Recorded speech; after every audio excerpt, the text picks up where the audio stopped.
Good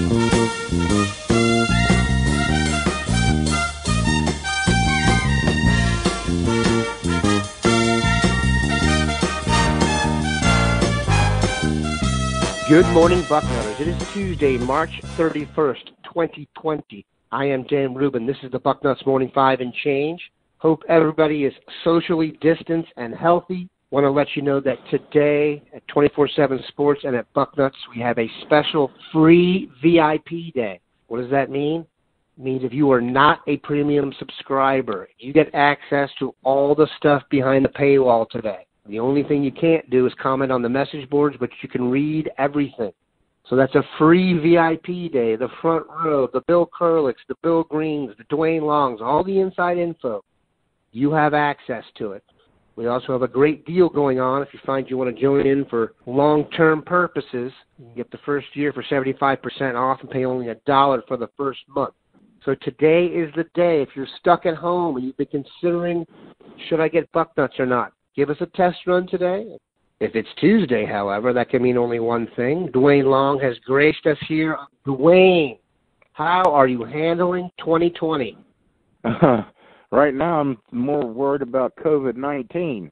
This is really, we're not used to this. I mean, we grew up in an information age with cable and streaming services and all this stuff, and we don't have any sports, and this is just, it's weird, and we're pretty early in this. We've only had 2 weekends without sports, and it's just odd.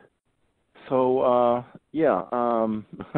that's my big question right now is how much longer we're going to have to deal with this. Could be quite some time. I've got 3 children. I was trying to put them in context for them what's going on. The only thing that's even similar to this that I've been through was the Washington, D.C. sniper crisis over a decade ago. We were all afraid to leave our house. My eldest, who's now 18, I did not let him leave the house for a month. Hopefully, Bucknuts can provide a daily respite for you guys to come and chill, and hear about the Buckeyes, and get your mind off what's been a overwhelming experience for everybody. It's always our goal to be kind of a place for you to do that, but we do realize that in these times, got a little more pressure on us to keep you guys entertained. That's one of the reasons we're going to have today be free, just to make sure everybody understands how appreciative we are that the Ohio State site in particular has stayed super fervent in this time. Here's what's really working out. Duane and I sit and talk about topics a lot of times, and I've told you this many times at Ohio State on this beat. The show takes care of itself. We've been very lucky with their recruiting. When you try and put into context how they are recruiting, though, you're now starting to get a lot of articles from people even outside our purview here trying to put it in context. When you go and look at the rankings for the teams, it almost looks like they gave Ohio State a head start. They have a 70-point lead over Clemson, and a 70-point lead in recruiting, given these numbers, is literally, it's hard to put into words. I think it's fair to say that all of the fears we had about the Ryan Day regime and his ability to recruit never manifested themselves. Is it possible that Ryan Day is a better recruiter than Urban Meyer? I think we have to take what we've seen and say yes. Okay, when he first came on, he is not given enough credit for hanging on to the class that Meyer put together. Those were Meyer's recruits. Some of those kids probably had never even talked to Ryan Day before Urban Meyer, before Ryan Day took the job. So him hanging on to that class, that was impressive enough. Right then, I started losing any questions I had about Ryan Day, the recruiter. And last year, let's just be honest, the 2019 class was not one that anybody is. You're not going to be building championships off of the 2019 class, period. But he still did great. We still had a great class. Now look what he's doing with this 2021 class is going to be absolutely spectacular. Look at what we saw. Something I cannot remember who posted it. He put up started a thread. It's some writer that's involved in our network put up a thread that if Ohio State does not take a single kid any more than what we have right now, we'll finish no worse than 7th in the recruiting rankings. It's March, and we're that far ahead. I mean, that is just crazy. This could set a record for the highest recruiting ranking in the history of 247 Sports. And it's so likely to happen. Look at who's still out there. Look at the 4 and 5 stars that are still out there. J.T. Tuimoloau, the defensive lineman from Washington State. The guy is just, if you see him, you know, I remember watching him play tight end, and I'm like, you got to be kidding me. This guy, you know, I remember watching tacklers bounce off of him, and then I noticed a few clips where they couldn't even catch him. This is a 5-star kid, and we've got crystal balls coming our way. And Emeka Egbuka, to me, the number 1 player in the class. He's leaning toward the Buckeyes. Crystal balls coming to Ohio State. And those are just the 2 5-stars that are national top 10 kids.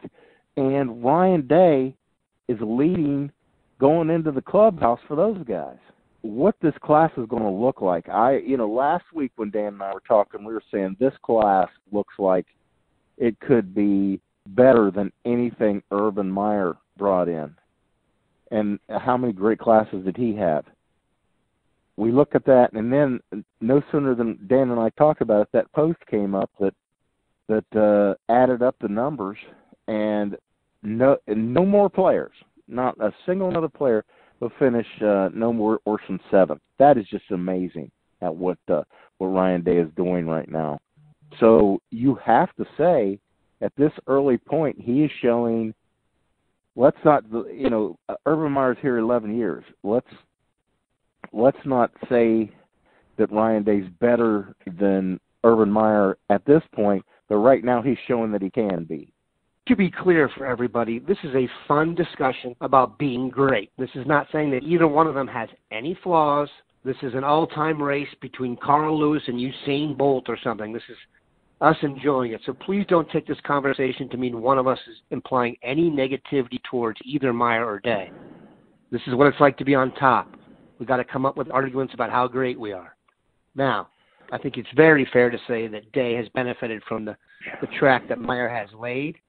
But what I love about Day and what I don't think Meyer probably could have done is Day has become like a quarterback whisperer for the pro game. If you're a quarterback now, why would you go anywhere other than Ohio State, Clemson, or Oklahoma? Secondly, there were some holes that you mentioned in classes earlier that create a need to recruit heavy at certain positions, and they have shown they could do that. Look what they did with the wide receivers when they needed to hit it. There are players that want to get into the class now for Ohio State that other schools would drool over, but I think Ohio State's probably holding off with the idea of adding a 5-star or someone higher rated even in there. So we'll be back in 1 minute and talk about the best running backs ever to play at Ohio State. Okay, we are back. Duane's going to have some fun on the front row going forward. We'll figure out exactly how we're going to execute everything. But Duane, you've been inspired by some of the content elsewhere, and there are tournaments everywhere about everything and hypothetical stances. Yours will be who's the greatest running back of all time at Ohio State. You've asked for 16 nominees. What's your thoughts so far on how this thing's going to go down? It's going to go down. That's for damn sure. The thing I had never thought about before, this topic pops up every now and then, best running back, best whatever. But it's just a conversation about it. Well, what we're going to do is throw it in a bracket. I'm going to rank 1 through 16 after we get done throwing out names. And last night, fans just jumped on this, and they're really excited about it, and I got my work cut out for me to 16 names. I mean, let's be honest. Who's got a better running back tradition in Ohio State? Look at all those Heisman trophies. That's Ohio State. We could we could fill up half the bracket just about with Heisman Trophy winners. So, I would say the only school that has an argument. I would say the only school that has an argument is USC, but it's definitely a two-horse race. Yeah, and well, it's also been a while, so they had for a long time maybe as good, if not better, than Ohio State, but it's just gone. I don't know if they've had a elite back since Reggie Bush, and he wasn't a classic elite back. He wasn't a bell cow kind of. He was a versatile guy. Get out and run the ball for you a little bit, and catch the ball for you a little bit, and return kicks for you a little bit. But anyway, yeah, the running back tradition here is just, it's unending.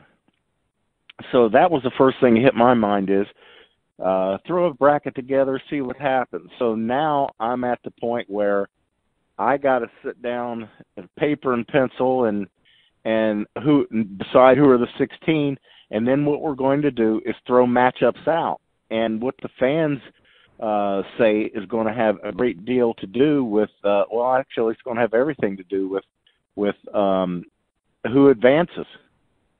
I know that there's going to be in the 16 that I put, because we're going to do it, we're seeding them 1 through 16. So number 1 versus number 16, and we'll just do it like you do an NCAA basketball bracket. That's how we're going to do it, and it's going to be interesting to see who is going to advance, and I'm definitely going to be very open to the arguments. We'll discuss it. Who's going to win this particular matchup? I think it's going to be great fun. We're all trying to find something to do. We're a bunch of ridiculous sports fans, and we don't have sports. So we are just we're looking for something to entertain ourselves, and it just from the response, it looks like this is going to entertain people, and I'm going to take my time to get the 16 names, and then we're going to roll. But we're definitely going to do this, and we'll probably do it for other positions too. We definitely will. It's going to be interesting, too. These polls are always fun to see how much the recency effect kicks in. So this should be really, really fun. I can already foresee a knockdown drag-out for the finals, which should be awesome. Like Duane said, we are trying to keep everything entertaining here. If you are not a premium subscriber, this is your day. Please take a chance to look at everything we've got on the site. The paywall is down. Have a good one, Bucknutters.